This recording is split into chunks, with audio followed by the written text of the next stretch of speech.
J'ai vu la série Spectacular Spider-Man et j'avais envie de vous en parler. Il est vrai qu'Anto m'a mis le couteau sous la gorge en me disant « Frérot, tu regardes ». C'est vrai que j'avais déjà commencé l'année dernière et je n'avais pas accroché, alors pour plusieurs raisons. L'animation, le principe même de l'esthétique, je n'étais pas forcément fan. Je ne suis pas forcément le plus grand, je ne suis pas forcément déjà le plus grand consommateur de ce genre de série. J'ai été habitué à Ultimate Spider-Man et c'est vrai qu'en ayant regardé toute la série dans sa totalité, elle mange des Ultimate Spider-Man. Même si j'ai apprécié la série d'une manière incommensurable. C'était une série qui m'accompagnait chaque matin avant d'aller à la fac, avant d'aller à l'école, etc. Bref, c'était un truc incroyable. Vraiment, j'avais beaucoup aimé Tigre Blanc, Nova, après ça partait sur des bails avec le Rhino. Bref, il y avait beaucoup de choses à exploiter et à explorer. Là, en ayant vu donc ces 26 épisodes de manière un petit peu rushée, entre guillemets, puisqu'on a regardé ça en quoi? En réalité, une semaine et demie. Tout n'est pas parfait, mais elle est bien meilleure que la série Ultimate. Mais c'est indéniable dans le sens où la série Ultimate nous propose un Peter Parker et un Spider-Man qui sont lisses. Il n'y a pas réellement de profondeur. Là où dans Spectacular, on a un Peter qui a énormément de problèmes. Au-delà de ses problèmes de cœur, il a des problèmes d'argent, il a des problèmes avec sa tante, il a des problèmes avec tout le monde. Et ce qui est fou, c'est qu'en réalité, je n'ai lu que très peu de comics en lien avec Spider-Man, mais c'est vrai que de ce dont je m'en souviens, eh bien c'est l'adaptation animation la plus crédible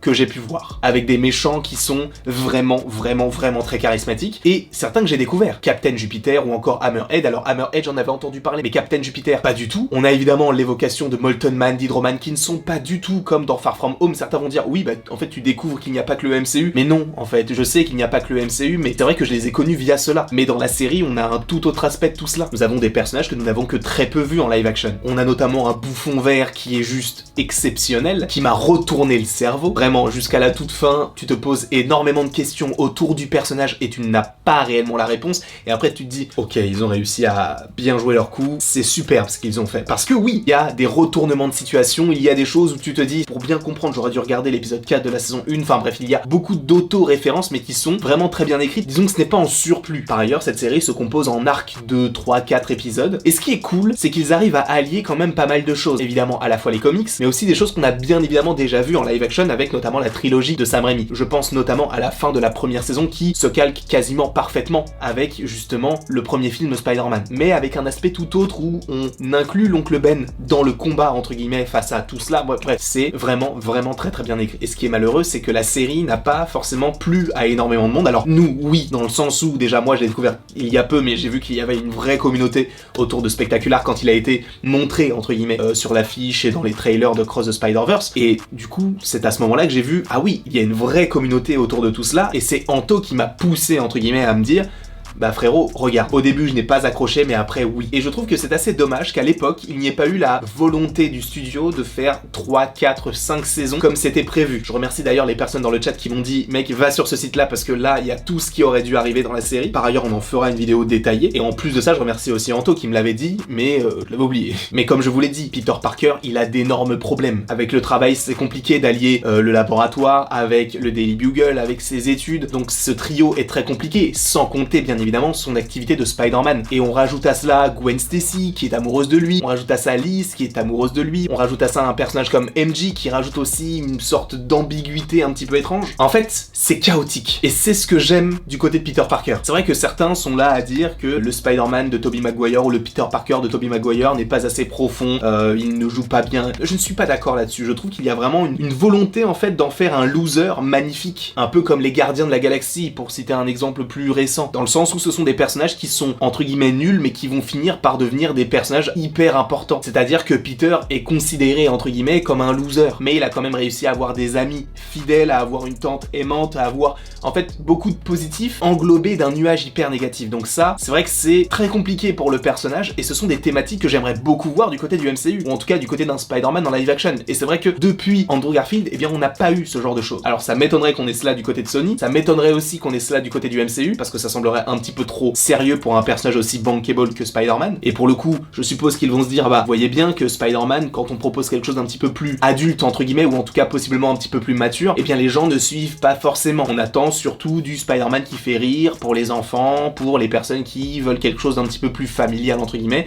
Je l'entends. Mais c'est vrai que d'avoir une autre version aussi du personnage, ça fait du bien. On l'a eu avec Tobey, on l'a eu avec Andrew. Alors avec Andrew, ça a un petit peu moins marché parce que, en plus, on était en plein MCU, donc il y avait justement cette comparaison qui s'effectuaient avec les différents univers, même s'il y avait l'évocation que Spider-Man puisse arriver dans cet univers-là également. Bref, il y avait pas mal de choses par rapport à cela, mais on avait des thématiques un petit peu plus adultes. Il faudrait que Disney ou même Sony se disent ok, que veulent les fans? Et c'est vrai que beaucoup de gens, et je ne savais pas que la communauté existait, mais militent pour avoir un Peter Parker un petit peu semblable à celui qu'on avait dans Spectacular Spider-Man, parce qu'il est vraiment très bien écrit, très adulte, et très Peter Parker en réalité. Il y a le côté Spider-Man, oui, je suis un peu rigolo, oui, je suis très fort, oui, je suis Spider-Man, mais il y a aussi Peter Parker qui semble entre guillemets tout rater dans sa vie. Et ça, c'est un point que j'aime beaucoup dans celui-ci. C'est-à-dire que quand il réussit quelque chose, il y a toujours quelqu'un pour lui tomber dessus, quand il rate quelque chose, toujours quelqu'un pour lui tomber dessus. Donc il est toujours acculé. Bref, j'avais aussi un petit peu évoqué les méchants, le Docteur Octopus, le Bouffon Vert, Venom, qui est très bien écrit, qui n'est pas forcément mon méchant préféré, mais pourquoi pas à la limite. Mais c'est vrai que celui qui m'a vraiment tapé dans l'œil, bon, il y a le Bouffon Vert, mais c'est un petit peu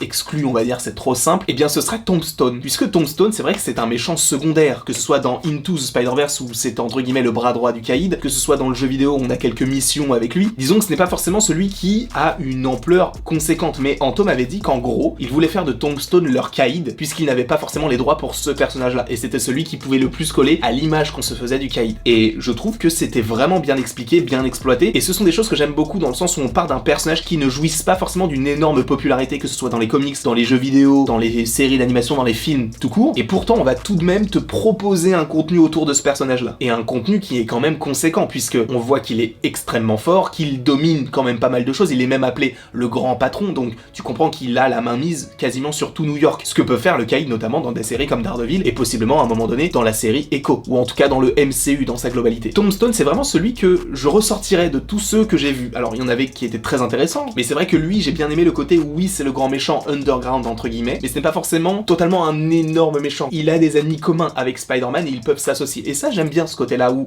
justement les ennemis peuvent devenir des alliés. Pour le coup, cette série est vraiment trop sous-estimée. Je dois vous dire que je l'ai sous-estimée, moi, dès le début. L'animation m'a un peu rebuté, mais c'est vrai que les idées qui sont derrière sont vraiment géniales. Il faudrait qu'il y ait ce genre de cause, entre guillemets, qui puisse possiblement nous proposer une saison 3. Alors je pense qu'ils ne le feront pas, puisqu'ils vont déjà faire Spider-Man Freshman Year. Ils ne vont pas se tirer une balle dans le pied en se disant, bon, on propose ça, mais on va quand même proposer une saison 3 à ce qui avait déjà été fait auparavant. Certains vont me dire, oui, mais X-Men 97, je te l'accorde, mais il n'y a pas d'autres séries X-Men en préparation du côté de Marvel Studios. En tout cas, à notre connaissance, il n'y en a pas. Si un jour ils nous disent saison 3, je fonce dessus. Ah mais vraiment, je fonce. Ça peut être vraiment très intéressant, mais vu qu'ils ont dévoilé la plupart de leurs plans pour les saisons à suivre, je ne sais pas si c'est viable. En tout cas, j'espère que vous avez apprécié cette vidéo. N'hésitez pas à l'aimer, à la partager, à la commenter et à vous abonner. Cela me ferait bien évidemment extrêmement plaisir. Et après tout ceci, il ne me reste plus qu'à vous dire à la prochaine pour la prochaine.